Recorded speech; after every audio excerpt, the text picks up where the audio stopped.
What's up, guys? I am Reese Highlight Humphrey, and today I'm going to be talking to you about the things that I learned about myself and about being a coach and an athlete as I stepped back onto the mat and came out of retirement. Only for the one tournament. No, I'm not competing at the Olympic trials or anything like that. I wrestled in Cuba on a rare opportunity. I'll give you the story right now. So I was on the beach drinking with some of the other coaches, having some rum, coconut mixture. It was great, fantastic. And the coaches were looking at me. They're like, "Man, you're in pretty good shape." And I had a little bit of liquid courage going for me. So I said, "I am in good shape." And then they said, "What do you think about wrestling?" I said, "Well, I wrestle with the guys all the time." He said, "Do you think you could wrestle in this tournament, the senior level tournament in Cuba, the Cerro Pilado?" And once again, the liquid courage had the best of me. I said, "Man, I would win this thing. No problem. I'm the best I've ever been." And so I ended up saying that a little bit too loud. And Coach KJ, Coach Kevin Jackson, was on the tour with us. And he said that, you don't have to register in this tournament. You can actually compete. And so with liquid courage, foot in my mouth, I said, "Bring it, sign me up." He said, "What do you weigh?" I was like, "I don't know. I'll step on the scale though, and I'll wrestle whatever I weigh." So I stepped on the scale. I was 71 kilos. The weight was 70 plus 2 kilos. So I was under a kilo. I was actually under 2 kilos the second day. But so I just stepped on a scale and I signed up to wrestle with some guys who were training full time for the Olympics in the Olympic year. Not my best decision, but it ended up working out for me. I ended up second in the tournament and got 5 matches in, and ended up learning a lot about the process, about being an athlete and actually lacing them up and dealing with the pressures of competing against some of the best in the world. And I want to talk about some of those things. All these things could probably be their own separate video, but I'm going to try and shorten them and speed them up a little bit. And hopefully you guys can learn something from my experience of putting a singlet back on, lacing them up, and getting in there and battling with the best of the best. First thing I want to talk about is nerves. If you are nervous a week out, 2 days out, 1 day out, it's probably not the best thing for your competition performance. If you're thinking about your matches a lot and your heart rate is getting up, that will tax your legs and it will fatigue you the next day for competition. So what's the point of getting extra prepared watching film if you're going to be less prepared when you're actually on the mat? I don't think the risk is worth the reward there. So if you are feeling those nerves a little bit too early, go ahead, get distracted, put music on, watch TV, go hang out with your friends. Whatever you can do to think less about wrestling in some of those moments might be more beneficial to you.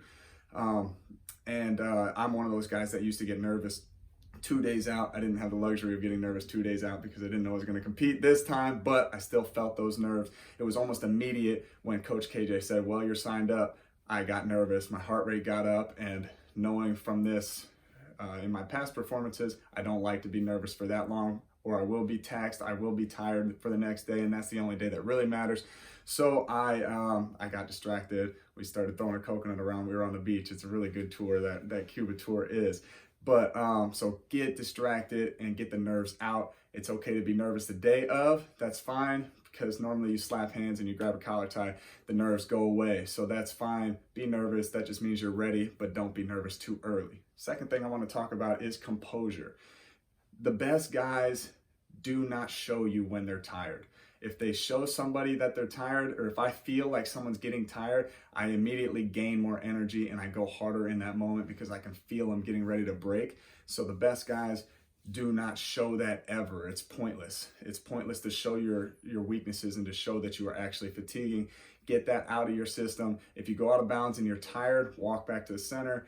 I'll give you one example. I wrestled Mike Zadek back in the day with my first US Open title, and I held my breath because I thought it would give me a little bit of an advantage when we stepped back on the line. I held my breath just to show him that I'm not fatigued, I'm not too worried about anything, and the mental warfare is just as important as the physical warfare in the wrestling match. So make sure that you hold your composure throughout the match, in the beginning of the match, and even more so at the end of the match. Composure is key. The third thing I want to talk about is position. Being an old guy, I knew I was going to get tired. I knew that position and controlling the center of the mat are going to be very, very important to me, as well as holding my composure So I like to talk about inside all the time. The more I'm inside, especially on the collar tie or on a tricep tie, I'm going to be getting less fatigued because he's going to be pulling on my head a little bit less. And those things become very, very important when you are old and you're tired, or if you are a guy that's trying to fatigue your opponent, or a guy that just tends to get tired during matches. Hold inside position, block your collar tie, gain inside ties, gain collar ties, and keep them off your neck. All these things are going to make your position a lot better, and it's going to keep you in a position to have less fatigue. The second thing about positional work is going to be to control the inside of the mat. If you're on the edge of the mat and you get stood up a little bit, you're going to get stressed out. You're going to do some things that aren't in your normal arsenal of stance, motion, slipping. All these things are going to be a little bit different on the edge of the mat. And if you're doing something different than your normal routine, you will get tired. So being on the inside of the mat and controlling inside ties, collar ties, tricep ties, underhooks are all going to be good for your positional battles because as an old guy, an out of shape guy, and a guy that hasn't really been training, I knew these things were going to be extra important. So when I got tired, I focused on stance, I focused on inside position, I focused on controlling the center of the mat, and that's what made it possible for me to wrestle for the full 6 minutes against guys who are actually in shape and training to do so. The last thing I'm going to talk about is game planning. If you have a game plan, it's seems very important to you before the match starts, but once you get into the match, it's very easy to go away from the game plan. Like Mike Tyson said, everybody's got a plan until they get punched in the mouth. The same thing happens in wrestling. As soon as I grab somebody, I go, oh, this guy's strong. And these are the things I was feeling, like, oh, I'm old, I'm tired, I'm this and that. Don't give in to those things. You made a game plan when you were focused and when you were ready to make good decisions. Follow through with it. Stay inside, stay in the center of the mat, control your tie, get to your number one tie, get to your number one shot. All these things are going to be very, very important, and your opponent is always going to be prepared for them too.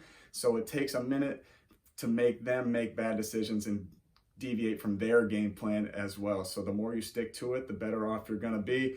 And that gives me what I gotta give something to you guys for watching the video. I have these Cohibas. I got them from Cuba. I'm not a cigar smoking guy, but I want to give them away to you guys. It's all legal, it's all good. I checked. Cohibas. I got 12 Cohibas here. You can see we have some of these forms in here to make sure they're extra official. I gotta be honest with you though. I don't know how real they are. I bought them in Cuba, and I might have got hustled, I'm not sure, but I think that you might be able to buy these in the States, but these are Cubans, and I know that they are very good, or at least from what I've been told, but I'm going to give them away to you guys. All you have to do is throw a comment down in the YouTube section, throw it down below, and all you got to do is say your favorite part of the video, what was the most important to you, and drop a comment, and then go ahead and share this with your friends, and you're in to win the Cuban cigars. So thank you for listening to my